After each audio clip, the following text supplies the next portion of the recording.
No way. All right, I'm just gonna quietly take this guy out. You're an idiot. Whoops. Well, that was extremely violent. Yeah, we're gonna need more of that.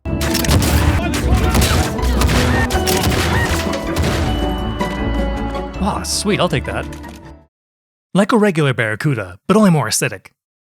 Why, hello everyone! Today we're looking at The Last of Us Part 2. If you're anything like me back in 2020, you couldn't help but think, oh boy, we finally get a sequel to one of my favorite games. This is gonna be amazing, right?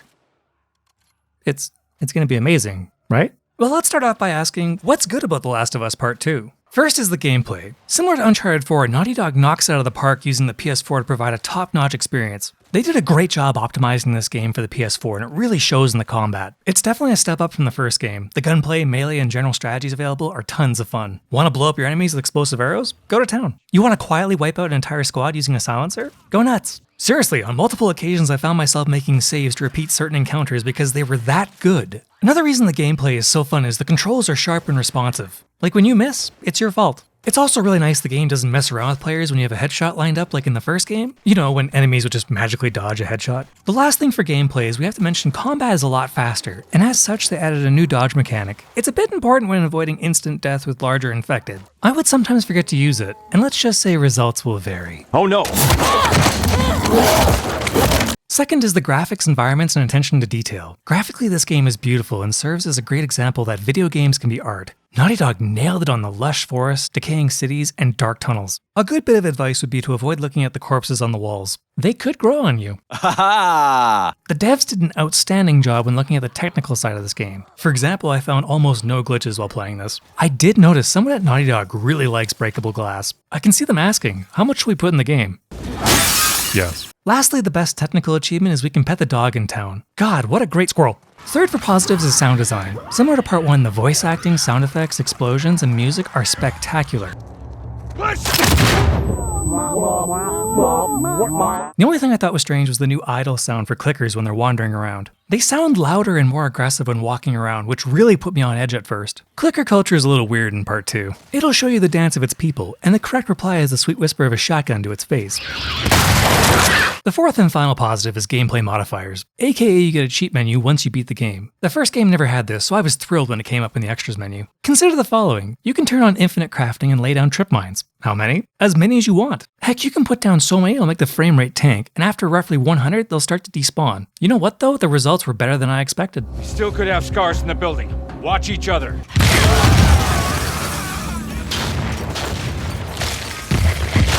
Now for negatives, I have a couple problems with part 2 that I think a lot of people can relate with. Unfortunately, the biggest negatives that I want to get into will have to wait until the spoiler section. Without getting into spoilers, the first one I have is that the game is mostly linear. There is a section of the game which is semi-open world, which I really liked, but it only happened once, which was lame. It's kind of a guilty pleasure with Naughty Dog. I love the linearity, but at the same time, I wish they would get out of their comfort zone. The second big negative is that part 2 is way too long. This game entirely is 25 hours to complete. Worst of all, a good chunk of that is searching and gathering materials. Now it's true the first game had us hunting for items and materials, but it never got to a point where it was overwhelming. In part 2, it just feels tedious. As Joel once said, that's the problem with part 2. It's time consuming. The third negative, which is kind of a missed opportunity, is that this game could have been co-op. You play 85% of this game with a partner, and I wouldn't be surprised if they add this in a remastered version of the game. It would have been nice, you know, the artificial intelligence not to get me killed. Holy crap, Joel, get out of my way.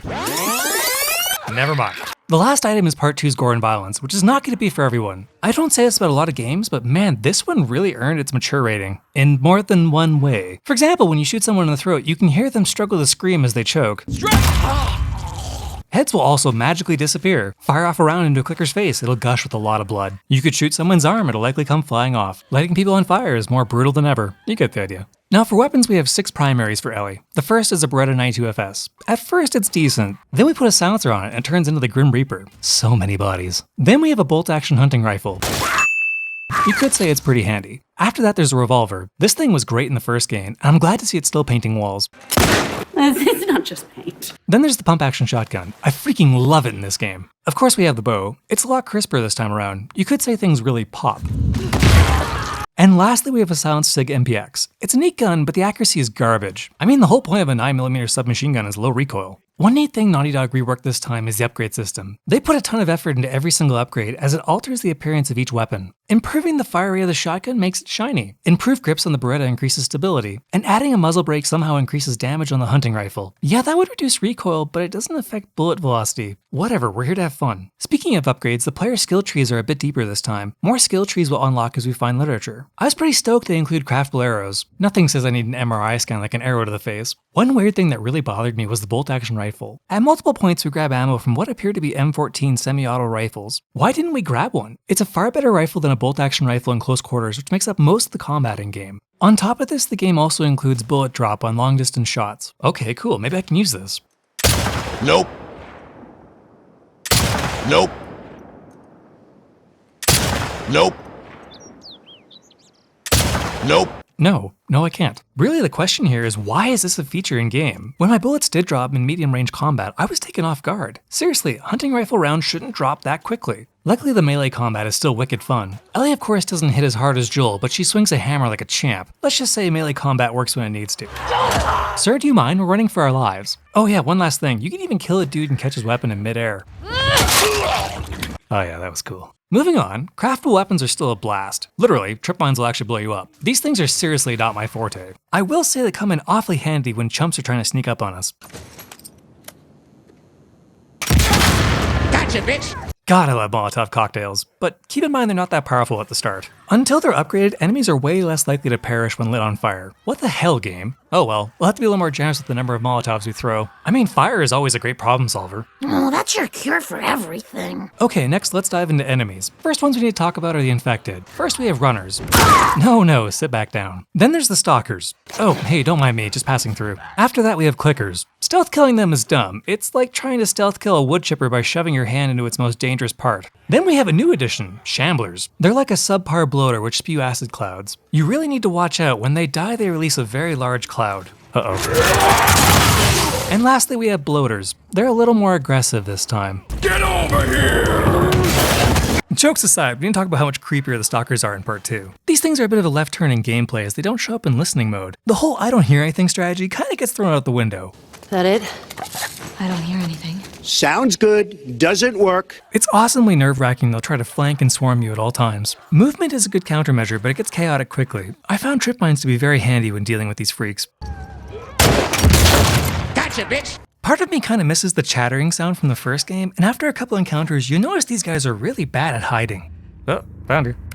One last thing for the infected was later in the game, you can release ones that have been captured. Be free, my slobbering decoy, and feel free to help yourself to a snack. Speaking of human enemies, they're also a thing in part 2. Probably the biggest change for them is the inclusion of dogs. God, I hate shooting them. There's also these new large brute enemies with hammers. Unfortunately for them, we have a shotgun. Oh no. Anyway. It's pretty impressive actually, the first shotgun blast doesn't outright kill them. Oh well. Rule number 2 of Zombieland, double tap. Oh, and of course helmets are back. I am glad to say they're not as effective this time. They don't do well against hunting rifle rounds at point blank. On that note, the enemy AI is a bit of a mix. I will say I really liked when you kill someone, their friends will call out their name. Shit! Laura! That felt a little too real. On the other end of the spectrum, sometimes they just stand there and gawk at their comrade's corpse. Maybe when your friend dies right in front of you, it might be a good time to scramble. The enemy dialogue can also be downright hilarious. Colin! Go! I've got your back! I'm on it! No, you're not. One last thing to mention on enemies is that some now use arrows, which introduces a new gameplay mechanic. When we are shot, there's a dilemma on whether we pull the arrow out and hope no one attacks you, or you can wait and take additional damage from bleeding. As you can imagine, this can be a bit stressful. All I can say is I used to be an adventurer just like you, but then I took an oh my god. Okay, so this would normally be the point in the video where I talk about the plot without spoilers, but that's extremely difficult. I will say at a very high level, the game is about Ellie traveling to a certain city to kill a group of people. Also, this story was not my cup of tea. So much so, I may not play part 3. I really can't say more than that without giving away what the game's about. Alright, let's jump into spoilers. Please skip to the timestamp above to avoid spoilers. Okay, God, finally we can talk about everything. First things first, we have to talk about Ellie's horse. Look at my horse is... Oh my god, no. You know what? We should probably actually talk about Abby. You know, that jacked woman we play as for the other half of this 25-hour long game. For the sake of completeness, I'm going to rerun through weapons and enemies from Abby's perspective just so we have the whole picture in this video. To start off, weapons, Abby absolutely gets the better set in part 2. I can't help but feel like they did this to make players like her more as an avenue to justify the ending, but we'll come back to that in the plot section. First off, we have a 9mm pistol. Great tactical weapon, however it's terrible at rapid fire. Then we have the Vepr rifle. Oh my god, a semi-auto rifle. And you could upgrade it to burst fire. After that we have a hunting pistol. A break action sniper pistol. I wasn't sure about it at first, but oh my god, I love blowing limbs off. Next we have an over-under shotgun. Hello, beautiful. A couple hours later, we get craftable incendiary shotgun shells. Wow, that is satisfying. We also get access to a crossbow. This is the best weapon in game, hands down. It one-shots clickers, and I found the bolts will rarely break. And lastly, we have the flamethrower. Let's just say it's a great problem solver. Is there anything you can prescribe, Doctor? Fire, and lots of it. To summarize, all 6 of Abby's weapons are tons of fun. Now, this may shock you, but Abby is amazing at melee. When you're built like a brick house, it just kind of happens. Almost to the point where it defies logic. But you know what? When you have to face off against an army of infected or cult members, we have a solution. We have an Abby.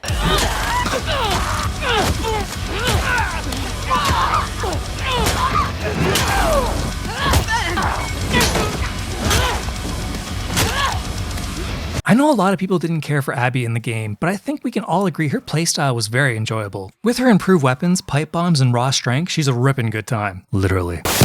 Let's touch on enemies again now that everything's fair game. Specifically the Rat King boss fight. Holy crap, that fight was awesome. The build-up, the reveal, and 3-phase fight was great. This monster is a collection of various infected that smashes through walls like they're cardboard. I really liked how if you used fire on it, the outer flesh would become charred, which was really neat. After damaging enough, the bottom left portion breaks away and you have to fight 2 targets during the second phase. Once the larger section drops dead, we have to chase the leftovers as phase 3. It was so satisfying to finally smash that thing's head in. Abby also encounters unique stalkers that are stuck in walls that, when we are in proximity, will pop out and grab her. Let's just say they'll make you paranoid. Paranoia, in small doses, can be healthy. They combine these bastards with a bloater fight later on. Luckily, during this fight, I was quite liberal with my flamethrower fuel, as I do like my bloaters well done. However, if you chose to run during this fight and one of the wall stalkers grabbed you, it would be certain death. Speaking of death, is the game easier than part 1? No. I'm happy to say the game is just as unforgiving, as you'll be eaten by clickers, rushed by a horde, shot, fall, cut to pieces by cult members, hammer-timed, burnt, rat-kinged, blown up, succumb to acid burns. Oh god, it's like regular acid, but only more acidic. So at this point in the video, you really get the idea that I really like the gameplay of part 2. I like it! However, the plot... I hate it! Yeah, the plot of part 2 didn't satisfy a lot of people, including myself. I would say 80% of the plot was great, but that last 20% is so bad it corrupts the whole experience. I can't help but ask, what were you thinking, Naughty Dog? Seriously, that 20% is so awful I had to ignore it while writing most of the script. Just don't look. Just don't look. But you know what? For the sake of consistency with my other videos, we have to run through this 25-hour-long monster of a plot. Okay, last chance. There's the timestamp. It's up to you. You can skip it. Okay, I warned you. The game opens to Joel and Ellie living a quiet life with Tommy in Jackson, Wyoming. In the first bit, we were introduced to Ellie's love interest, Dina, and her ex-boyfriend, Jesse. Jesse is also a platonic friend of Ellie's, and he recently broke up with Dina, so you might say these three are a bit complicated. Quick side note, I love the chemistry between Dina and Ellie. Both actresses really knock it out of the park. You have to be careful with scissors. Right. After a bit of patrolling as Ellie, we are introduced to Abby and her group. Abby is separated from her friends and is chased by a horde until she is saved by Joel and Tommy. Ellie then goes out to search for them. They all eventually meet in a cottage where Joel is restrained and beaten to death by Abby using a golf club. Nanomachine, son. We don't find out till later, but she kills Joel out of revenge for her father, who was the surgeon Joel killed at the end of part 1. Well, well, well. If it isn't the consequences of my own actions. This is the first issue I have of the plot. The Joel we knew from the first game would have never fallen for this. It's terribly inconsistent considering how cautious he was. You could argue it's 5 years later and he's gone a bit soft, but he's immediately open and friendly with these people. Joel from the first game would have never lowered his guard like this. I think the majority of us really hated witnessing Joel's death, but this could have worked really well if they would have taken the ending in a different direction. It would have really tied together the whole consequences idea, but we'll come back to that near the end. After burying Joel, Tommy heads to Seattle for revenge, and Ellie and Dina choose to follow him. And they have a little thing I like to call 3 days in Seattle. Look, there's a lot to digest here, so I'll try and make it quick. Day 1 for Ellie consists of entering the city, learning about the Washington Liberation Front known as the Wolves. We enter one of their bases at the Saravina Hotel. We get ambushed, and then we kill Abby's friend Jordan. We then head to a nearby TV station to interrogate Jordan's girlfriend Leah, aka another of Abby's friends. We then find her corpse and then have to escape more wolves by heading into the subway. After that, we have to outrun a horde and hold up in the Pinnacle Theater. During the last escape sequence, you notice that Dina isn't doing so hot, which we later find out she's pregnant with Jesse's child. This brings us to the second issue I have with Part 2's plot. This guy. Jordan's logic in death bothered me way more than I'd like to admit. He could have just shot Dina after his commanding officer was killed. Instead, he puts his handgun away and tries to choke Dina out only to be stabbed by Ellie. It makes no sense considering how he wanted to kill Ellie after Joel's death. This ruthless person is trying to take prisoners. No, that's just dumb. The other thing I need to poke fun at was the music store scene before you enter the Saravina. There's this little optional scene where Ellie sings Take On Me, and I would describe it as heartfelt and quaint. But you know it really doesn't fit with the whole brutal theme of we came here to murder Abby and her friends and bring Tommy home, but you do you, Last of Us Part 2. Alright, next up is day 2. Using a radio in the theater, Dina intercepts a wolf message about a nearby intruder. Ellie then heads out to search a nearby area called Hillcrest while Dina stays behind. After fighting infected and wolf members, we fail to find Tommy, but we do run into Jesse. We take him back to the theater to protect Dina. Ellie then heads off to a nearby hospital to find Abby's friend Nora. After locating her, we have a chase scene where Nora gets infected and Ellie beats her with a pipe until she gives up Abby's location. Overall, I really like the sequence as Ellie takes a dark turn. Also, to break things up during the second day, we have 2 flashbacks which feature Joel and Ellie that take place a couple years ago. The first features the two of them clearing out a lodge. At the end of this flashback, Joel reaffirms his lie from the ending of Part 1 and that there was no way to use Ellie to develop a cure for the virus. The second flashback is a bit more dramatic, as we witness Ellie discover that Joel lied and murdered the Fireflies to save Ellie and prevent the cure from being developed. This leads to her resenting Joel, as her life could have had meaning by creating a cure and ending the cordyceps infection. Right, this is the third major issue I have with this plot. Ellie should have been partially grateful that Joel saved her life, and conflicted that the first game's journey was all for nothing. The latter gets a heavy focus, which feels unrealistic as, most people enjoy being alive. You might say this is a case of Ellie making a strange choice, and there's more of those later in the game. We then enter the final day in Seattle, where Ellie and Jesse set off to the aquarium to kill Abby. After learning that Tommy might be hurt nearby, Jesse breaks off to investigate. Ellie then continues on and arrives at the aquarium where she kills Alice, Owen, and then Mel.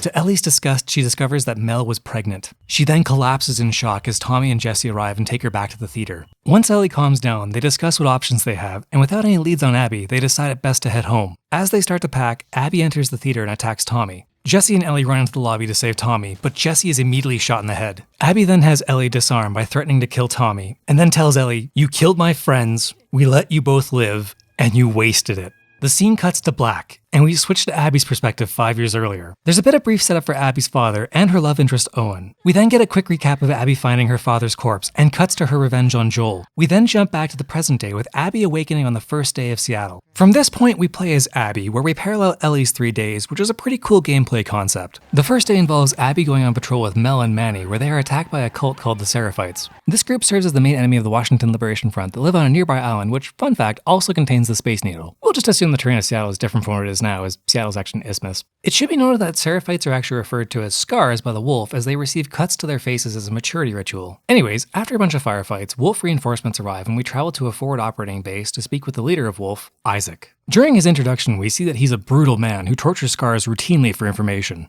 After a bit of time, we learn that Isaac is preparing for an all-out assault on the Scars Island to win the war. He tasks Abby and Manny with taking the lead on the assault. Abby declares that she needs Owen, but we learn that he's gone rogue. Abby then sneaks off to find Owen and learn the truth about what actually happened. Eventually, Abby is captured by Scars, and just before they can eviscerate her, she is rescued by 2 exiled Scars named Lev and Yara. Yara unfortunately has her arm broken during her introduction, and if left untreated, she will die. The 3 then work together to escape, and after a brief bit of dialogue, Abby departs to find Owen. Eventually, she finds him at the aquarium, and a certain scene unfolds which I cannot show on YouTube. Yeah, Naughty Dog, we didn't need to see that. I also think Owen has a thing for the aquarium, if you know what I mean. What I said was he sleeps with the fishes.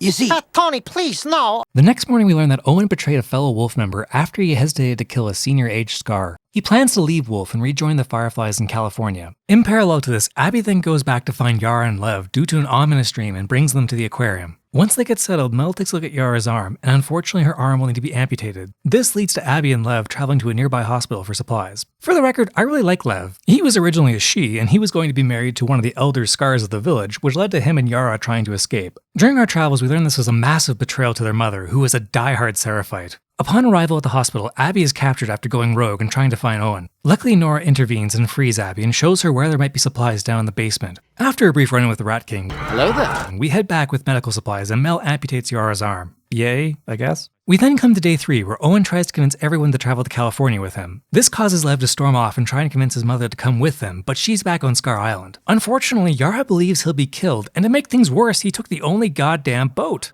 Abby and Yara then head to a nearby port to get a replacement. But they happen to run into Manny, who's planning the assault on the island, and who's also being shot at by Tommy. As the two of them have a common goal, they work together and try and get close to Tommy to take him out. After failing to open a set of barricaded doors, Manny is shot in the head, which causes Abby to burst through the doors with a sudden rush of adrenaline. Abby is then pinned by Tommy, but is immediately saved by Yara when she stabs him in the side. Abby then tosses him into the ocean, and Jesse rescues him shortly after. Yara and Abby then arrive on Scar Island and make their way to Lev. We eventually locate him in his home crying, and learn that his mother attempted to beat him, and he pushed her away. She then fell into a table, resulting in a fatal head injury. Yara then consoles him and then tells him they have to leave. As they go to make their way off the island, the wolf assault begins. In a stroke of bad luck, the three run into a group of wolves which are being led by Isaac. Yara then sacrifices herself and shoots Isaac in the back, which leads to her being immediately killed. Despite the tremendous loss, Lev and Abby then fight their way to the docks and escape. Later on, we learn that Isaac succumbed to his gunshot wound, and the Washington Liberation Front were defeated. Quick side note, yes, Yara dying is very sad, but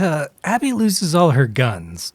I'm sure that's the worst thing that'll happen to her today. Oh yeah, the aquarium. Oh no. And Owen's dead. Shockingly, she only reacts to Owen's death. I get it with Mel, but where's the love for Alice? We then come full circle to Abby infiltrating the theater, attacking Tommy, and killing Jesse. This time the scene continues and Tommy is grazed by a bullet along the right side of his face. Honestly, I thought he was dead, but we find out later he survived. Ellie then runs to the backstage trying to turn the tables on Abby. This kind of backfires and she eventually gets beaten to a pulp. Dina also tries to save her, but she gets overwhelmed as well. Thankfully, Lev steps in right before Dina can be finished off. Let's just pause for a second. I just have to say this, but everything after this point just disgusts me about part 2. This is where the 4th issue of the plot rears its ugly head. Rather than kill Ellie, Abby lets her live again. The woman who killed her love interest. How is that remotely logical? Everything else the story does after this point is just terrible. It would have been way better to end the game here and been a massive cliffhanger. It would have driven everyone nuts and allowed an awesome premise for part 3 where Ellie hunts down Abby. Unfortunately, like most atrocities, this story keeps going. We jump to 1 year later and find out that Ellie, Dina, and her child are living a perfect life. Well, maybe I shouldn't say perfect. Ellie's struggling with PTSD from the loss of Joel. Really though, this doesn't make a lot of sense considering the game tries to outline how much Ellie hates Joel for saving her at the end of part 1. We're not even going to delve into why she went to Seattle in the first place if she hates him. Getting a lot of mixed signals here at part 2.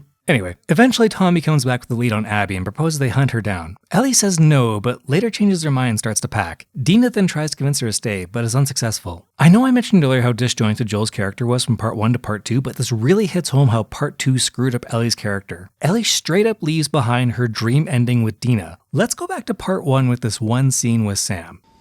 What are you scared of? Being by myself. I'm scared of ending up alone. Ellie's decision to leave Dina completely betrays her morals from the first game. You can't even argue she has a good reason to go after Abby, as part 2 makes it clear the relationship between Joel and Ellie is broken. Maybe she's doing it for Jesse, but we have no way of knowing. The game doesn't justify why she's leaving. That is really bad writing. Okay, then we switch back to Abby and Lev searching Santa Barbara for the Fireflies. We eventually find a base and learn they're nearby. As we go to depart, we are ambushed by a group called the Rattlers and captured. During this sequence, a meme was born called the Fat Geralt Punch. He doesn't really look like Geralt, but goddamn, that punch is brutal.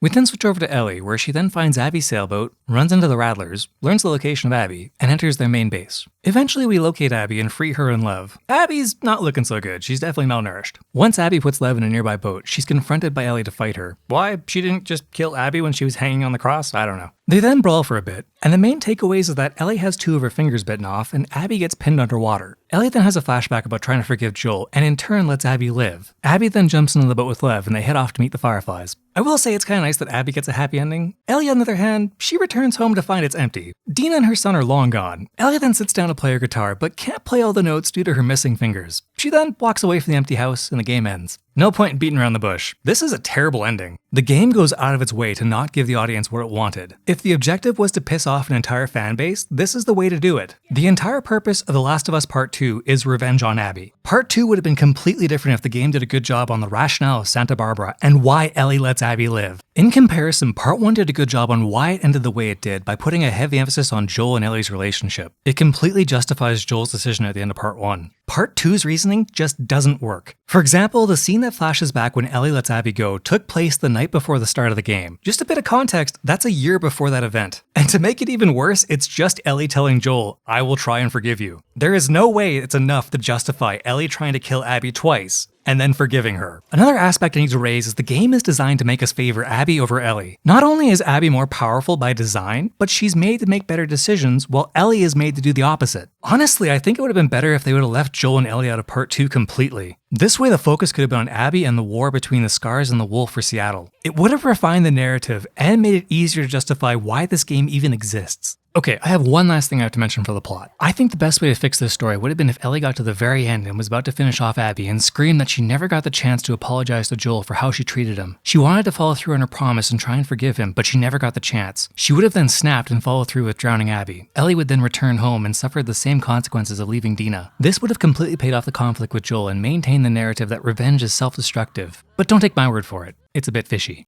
So in summary, the gameplay is fun, the combat is visceral, Part 2 is beautiful from a technical perspective, but the plot is a massive sticking point that I just really can't get past. Going into this, I was excited, and I came out of it upset. I feel like this was a huge missed opportunity, really. With that in mind, I'm gonna give The Last of Us Part 2 a D+. Thank you all for watching. I really appreciate you watching until the end of the video. And lastly, but most importantly, I hope you all have a great day. Oh, the game has collectible trading cards. I don't like this one.